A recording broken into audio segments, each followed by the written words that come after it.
जय हिंद। आइए हम क्लास 10 का जैसे में कि 17 फरवरी से एग्ज़ाम होना निश्चित हो गया है, उसके मद्देनज़र रखते हुए हमने प्रीवियस ईयर क्वेश्चन का सॉल्यूशन करने जा रहे हैं, वो भी केवल इलेक्ट्रिक करंट का। ठीक है, उसके बाद पार्ट बाय पार्ट करके अलग अलग आते रहेगा, तो आप लोग देखते रहिएगा। तो एक नंबर में क्वेश्चन है कि विद्युत ऊर्जा का व्यावसायिक मात्रक। एक नंबर में है कि विद्युत क्या है, विद्युत ऊर्जा का व्यावसायिक मात्रक, ऊर्जा का व्यावसायिक मात्रक। तो विद्युत ऊर्जा का व्यावसायिक मात्रक क्या होता है? तो विद्युत ऊर्जा का व्यावसायिक मात्रक होता है किलोवाट घंटा। अब ये भी पूछता है कि किलोवाट घंटा किसका मात्रक होता है? तो विद्युत ऊर्जा का। और यदि विद्युत ऊर्जा न दिया रहे तो केवल ऊर्जा भी दिया रहे तो हम ऊर्जा पे ही टिक करेंगे। अब ये भी पूछता है कि 1 किलोवाट घंटा कितने के बराबर होता है? तो 1 किलोवाट घंटा कितने के बराबर होता है? 3.6 गुना 10 के पावर 6 जूल के बराबर होता है। ठीक है, चलिए अब क्वेश्चन नंबर दूसरा कह रहा है कि विद्युत आवेश क्या है, ये कितने प्रकार के होते हैं? क्वेश्चन नंबर दूसरा में क्या है? विद्युत आवेश क्या है।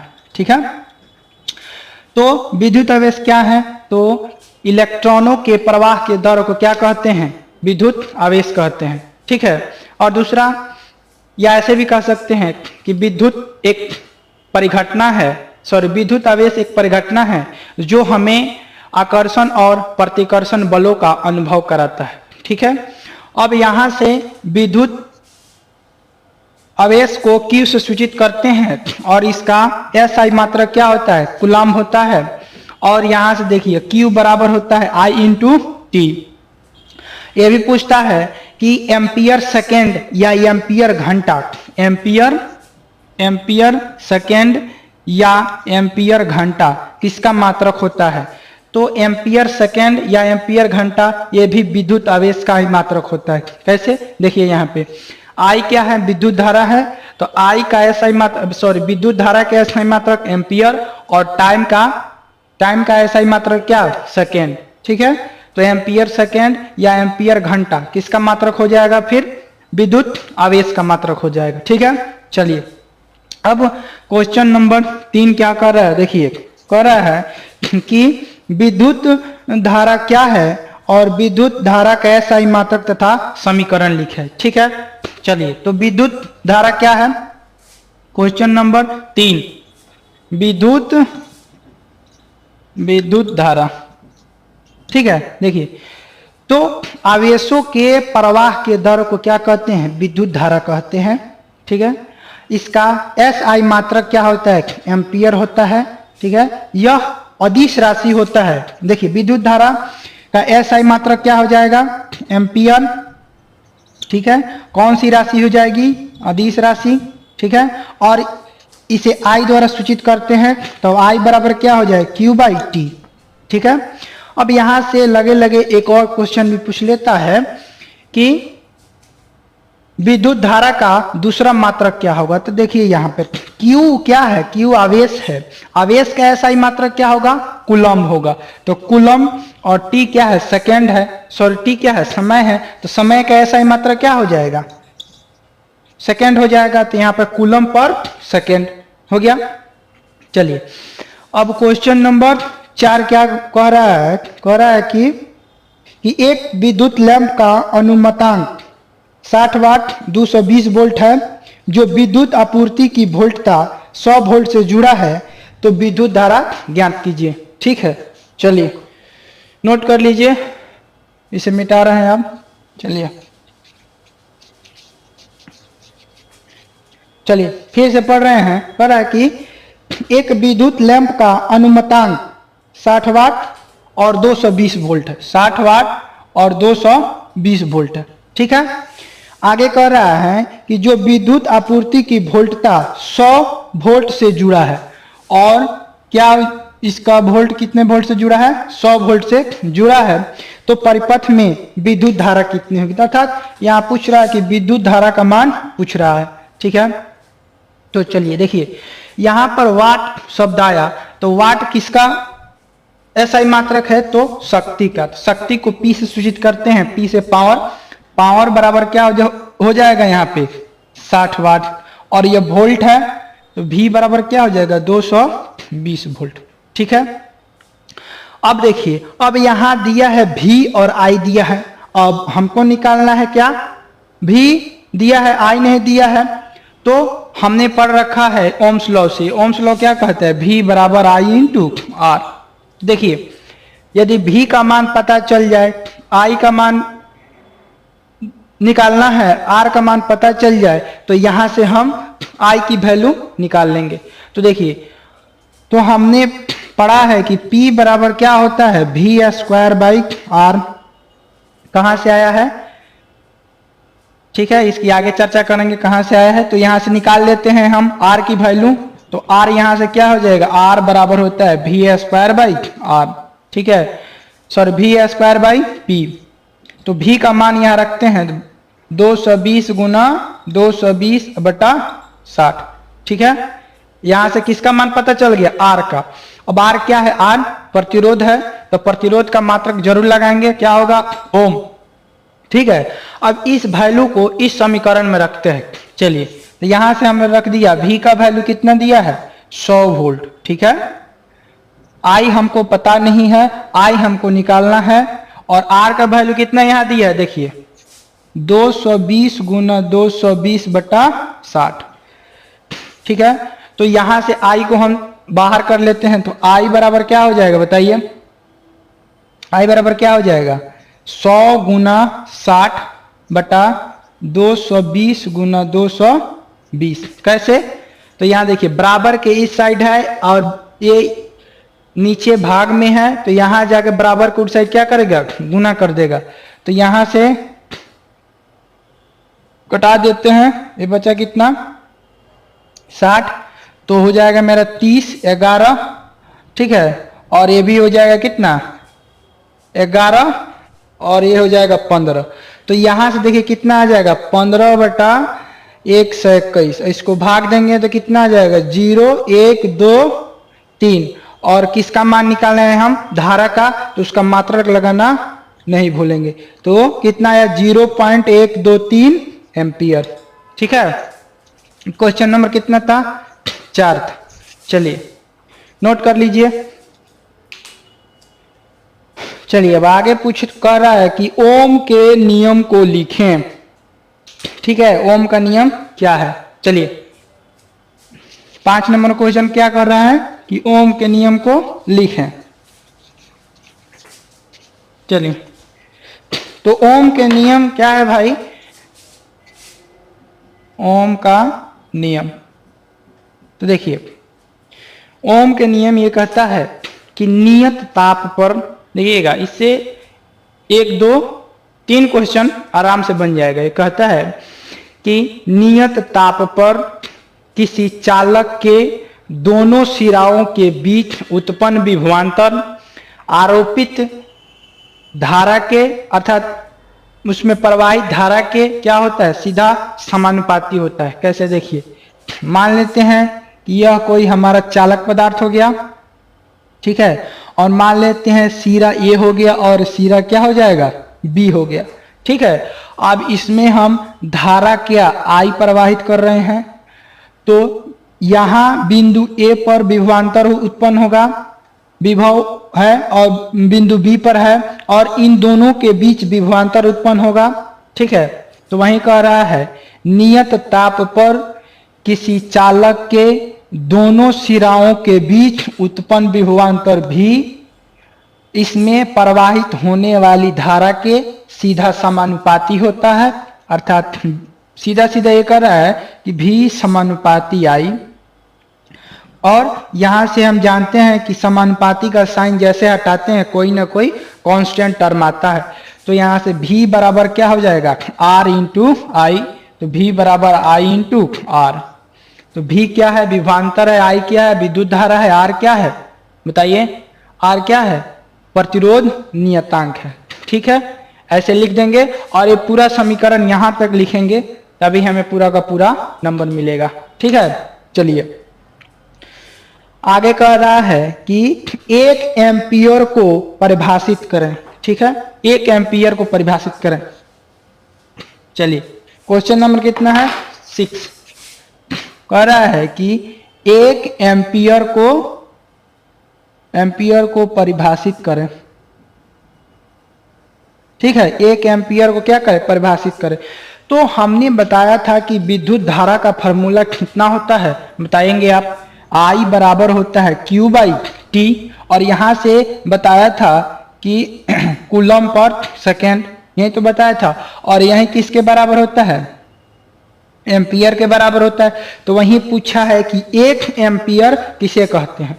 तो देखिए यहाँ क्या करते हैं, 1 एम्पियर लिख देते हैं, और यहाँ 1 कूलम और 1 सेकेंड, यही तो है। तो ये तो इतना में लिख देंगे। तो इसको परिभाषित करने के लिए, परिभाषा लिखने के लिए कैसे लिखेंगे, देखिए। यदि किसी चालक से 1 सेकंड में यदि 1 कूलम आवेश प्रवाहित होता हो तो उसे 1 एम्पियर कहते हैं। ठीक है, फिर से सुनिएगा। यदि किसी चालक से 1 सेकंड में 1 कूलम आवेश प्रवाहित होता है तो उसे 1 एम्पियर कहते हैं। ठीक है, चलिए अब क्वेश्चन नंबर कितना 7। क्वेश्चन नंबर 7 कह रहा है कि यदि किसी विद्युत बल्ब के तंतु का 1200 ओम है, बोल रहा है कि विद्युत बल्ब का तंतु ऐसे रहता है ना, वो ऐसे वाला यही बोल रहा है। बल्ब का तंतु का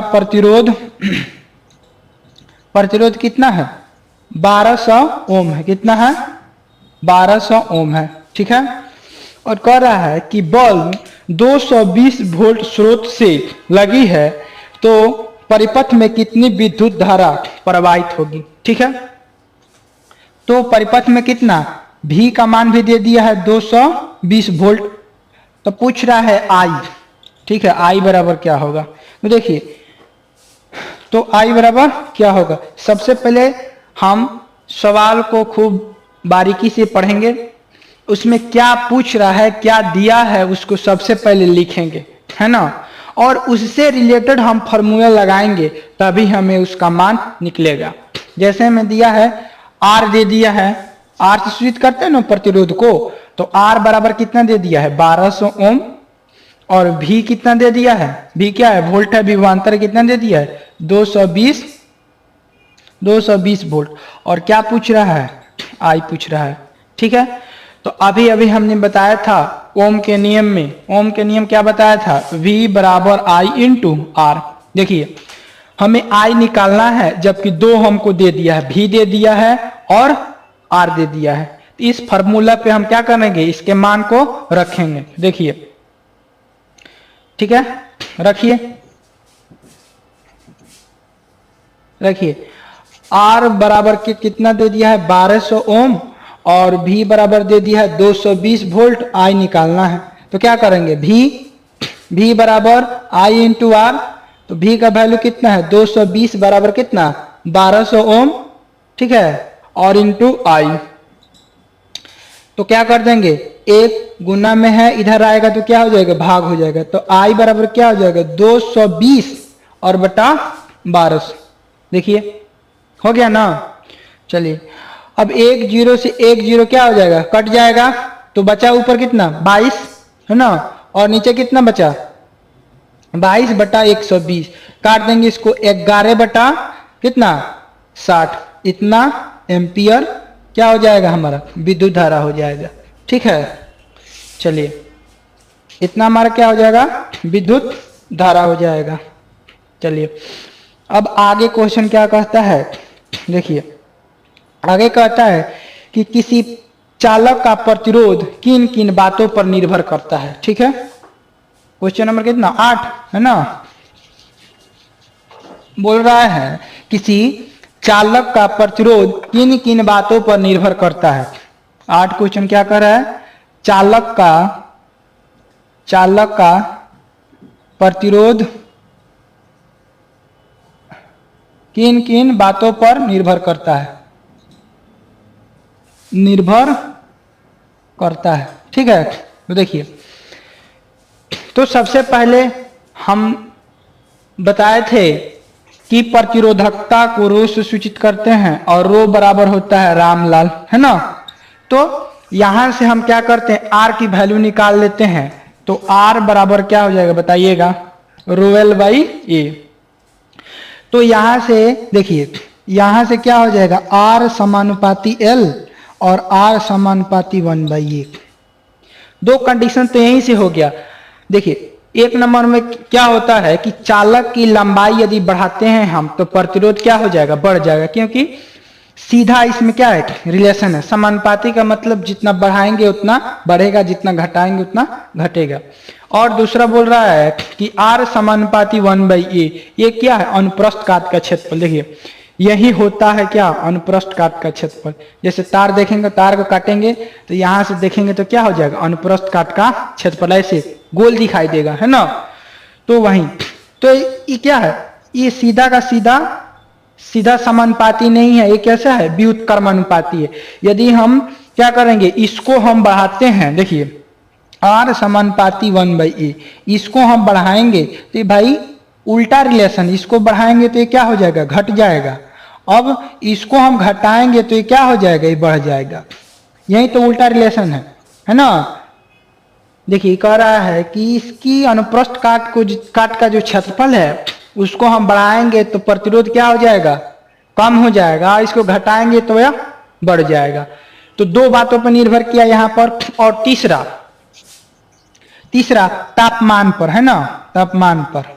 तापमान पर कैसे, देखिए क्या होता है कि जो चालक पदार्थ होते हैं जैसे तापमान बढ़ाते हैं उसका प्रतिरोध क्या हो जाता है, बढ़ जाता है। और अर्धचालक जो होते हैं उनका तापमान क्या हो जाता है, तो घट जाता है। तीन बात हुआ। और चौथा पदार्थ की प्राकृतिक पर, कि पदार्थ कैसा है। अब लोहा ले लीजिए, उसका प्रतिरोध ठीक है कितना है। अब चांदी ले लीजिए, तो चांदी में सबसे ज्यादा क्या होता है, विद्युत धारा प्रवाहित होता है। क्यों, क्योंकि उसमें प्रतिरोध का मान सबसे कम होता है, इसीलिए। ठीक है, तो वहीं एक नंबर में क्या, तार की लंबाई पर, तार की लंबाई जितना बढ़ाएंगे उतना प्रतिरोध बढ़ेगा। दूसरा अनुप्रस्थ काट के क्षेत्रफल पर, अनुप्रस्थ काट का क्षेत्रफल बढ़ाएंगे तो यह प्रतिरोध घटेगा और इसको घटाएंगे तो प्रतिरोध बढ़ेगा। और तीसरा तापमान पर, और चौथा पदार्थ की प्राकृतिक पर, है ना, नेचर पर। ठीक है, चलिए अब 9 नंबर क्वेश्चन क्या कर रहा है, कह रहा है कि ओम के नियम में किसका मान नियतांक रहता है। ठीक है, तो हमने डिफिनेशन शुरू में ही दिया कि नियत ताप पर, तो नियत क्या है, नियत ताप पर, अर्थात इसमें क्या रहेगा, ओम के नियम में क्या कांस्टेंट रहेगा, तो तापमान, है ना। इसमें तापमान कांस्टेंट रहेगा। और जो इसका जो ग्राफ आएगा वो ग्राफ कैसा होगा, बिल्कुल सीधा रेखा होगा। यह भी पूछा गया है ना। चलिए, तो ओम के नियम में इसका मान कांस्टेंट रहता है, तो तापमान का, और इसका ग्राफ होता है, वो ग्राफ कैसा आता है, सीधी रेखा में आता है ना। चलिए आगे देखिए इसमें क्या है। ठीक है, आगे देखिए, आगे इसमें है यदि किसी बल्ब का विभव, रुक मिटा देने दीजिए इसको।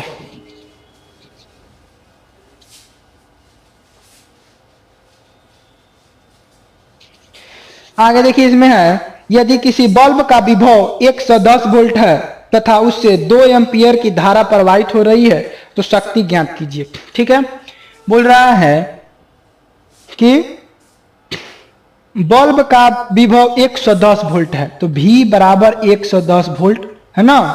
और कह रहा है उससे 2 एम्पियर की धारा प्रवाहित हो रही है, और उससे 2 एम्पियर की धारा, I का भी मान दे दिया 2 एम्पियर। तो P पूछ रहा है, P बराबर क्या होता है, तो P का फॉर्मूला क्या होता है, P बराबर होता है V इंटू I। यहां से निकाल लेंगे। यदि ये नहीं जानते हैं तो P बराबर v square by r formula से निकाल लेंगे। अब जब यहां से R निकल जाएगा तो ओम्स के नियम से V बराबर I इंटू आर, तो तब यहां से आप क्या निकाल लेंगे, सॉरी वेरी सॉरी, हमको यहाँ पे P निकालना है ना, पावर निकालना है केवल, ठीक है, पावर इन केवल निकालना है। देखिए P बराबर क्या होता है V इंटू वाई, ठीक है, और P बराबर क्या होता है वी स्क्वायर बाई आर, और P बराबर क्या होता है आई स्क्वायर आर, है ना। तो देखिए इसमें क्या क्या दिया है, V दिया है और I दिया है, ठीक है, और इस फॉर्मूला में देखिए V दिया है I दिया है, इसमें V भी दिया है R दिया है, R नहीं दिया है, इसमें भी R और I की बात करता है दिया है लेकिन R नहीं दिया है। तो इससे जो रिलेटेड फॉर्मूला होंगे उसी को हम क्या करेंगे यहाँ पे यूज करेंगे। चलिए तो P बराबर क्या हो जाएगा V इंटू आई, देखिए यहाँ पे तो P बराबर V इंटू आई, तो देखिए V कितना है 110 और I कितना है 2, तो कितना हो जाएगा 11 दूना 22, इतना क्या बताइए, P का जो मात्रक होगा वही लगाएंगे, ठीक है। तो P का मात्रक क्या होता है वाट, पावर का मात्रक शक्ति का मात्रक क्या होता है वाट, है ना, इतना वाट हो जाएगा। अब यहाँ पे आता है शक्ति, ठीक है, शक्ति किसे कहते हैं, ठीक है, तो देखिए शक्ति लिख देते हैं पावर। देखिए एकांक समय में बैटरी द्वारा किया गया कार्य क्या कहलाता है, शक्ति कहलाता है, पावर कहलाता है, या एकांक समय में बैटरी में हुए ऊर्जा के ह्रास को क्या कहते हैं, पावर शक्ति कहते हैं। तो यहां से देखिए क्या बोल रहा है कि एकांक समय में किया गया कार्य, है ना, तो एकांक 1 है ना, 1 बाई क्या, एकांक समय बोल रहा है तो 1 बाई टी, और किया गया कार्य W, तो यही हो गया क्या हमारा P, तो P बराबर क्या हो जाता है W बाई टी, ठीक है। अब दूसरा डिफिनेशन हम बताएं कि एकांक समय में उस बैटरी के उसमें में हुए ह्रास को या ऊर्जा में हुए ह्रास को क्या कहते हैं, पावर कहते हैं। तो यहां से ये हो जाएगा H बराबर T, यहां से P बराबर क्या हो जाएगा W बाई टी, और P बराबर H बाई टी, और यहां से क्या हो जाएगा H का फॉर्मूला बताइए क्या होता है, H जूल्स इफेक्ट पढ़े हैं, जूल्स इफेक्ट, तो यहां से हो जाता है I स्क्वायर R, है ना, I स्क्वायर R T, और नीचे T से T कट जाएगा, तो इतना फॉर्मूला इसका होता है ना। अब यहां पे आता है जूल्स इफेक्ट, है ना, जूल्स इफेक्ट क्या है, जूल का प्रभाव आ जाएगा लिखने के लिए, जूल का प्रभाव को लिखें। देखिए जूल का प्रभाव क्या होता है, जूल का प्रभाव, है ना, या ऐसे पूछ दे जूल का नियम, उसमें पूछा था ओम का नियम, इसमें पूछ देगा जूल का नियम। देखिए तो जूल का नियम ये कहता है किसी चालक से प्रवाहित होने वाला विद्युत धारा का उष्मीय मान, है ना, क्या होता है उष्मीय मान H किसके समानुपाती होता है, उसमें उससे प्रवाहित होने वाले विद्युत धारा के वर्ग के सीधा समानुपाती होता है, विद्युत धारा के वर्ग का सीधा समानुपाती होता है, ठीक है। और दूसरा उससे प्रवाहित उससे प्रवाहित क्या प्रतिरोध का भी सीधा समानुपाती होता है, और उसमें लगे समय का भी सीधा समानुपाती होता है। तो H समानुपाती R और H समानुपाती क्या T, यही क्या है हमारा जूल का नियम है, ठीक है। तो यहां से आ जाता है H बराबर क्या हो जाता है बताइए I स्क्वायर RT, ठीक है। तो यहां से हम अब शक्ति और इसमें रिलेशन दिखाते हैं कैसे, तो P बराबर क्या होता है W बाई टी, ठीक है, और क्या हम बताते H बाई टी, तो H के जगह इतना मान रख देंगे तो P बराबर क्या हो जाएगा I स्क्वायर RT और बटा T, T से T कट जाएगा, और P बराबर क्या हो जाएगा I स्क्वायर R, है ना। अब एक और फॉर्मूला कैसे प्राप्त करेंगे, R की वैल्यू इसमें रखेंगे, तो R क्या है, R क्या है यहाँ पर प्रतिरोध है, तो ओम्स के नियम से V बराबर I इंटू R, तो R के वैल्यू यहां से निकाल लीजिए, तो R बराबर क्या हो जाएगा, V बटा I। और इस I का वैल्यू क्या कीजिए, इसमें रख दीजिए। ठीक है, तो रखिए यहाँ पे P बराबर I स्क्वायर, R की वैल्यू देखिए कितना है, V बाई I। एक I से एक I कट गया तो P बराबर क्या हो जाएगा, V इंटू I। फॉर्मूला, पहले वाला फॉर्मूला आ गया। अब दूसरा ये भी हो जाएगा कि I का मान तब रखते हैं इसमें, तो I बराबर क्या हो जाएगा वहां से, V बाई R। तब I का मान इसमें रखिए, P बराबर V स्क्वायर बटा R स्क्वायर इंटू R। ठीक है, तो एक R से एक R कट जाएगा तो V बराबर क्या हो जाएगा, P बराबर क्या हो जाएगा, V स्क्वायर बाई R। ठीक है, इतना फॉर्मूला हो जाएगा। ठीक है, तब तक के लिए थैंक यू, मिलते हैं नेक्स्ट सीरीज में।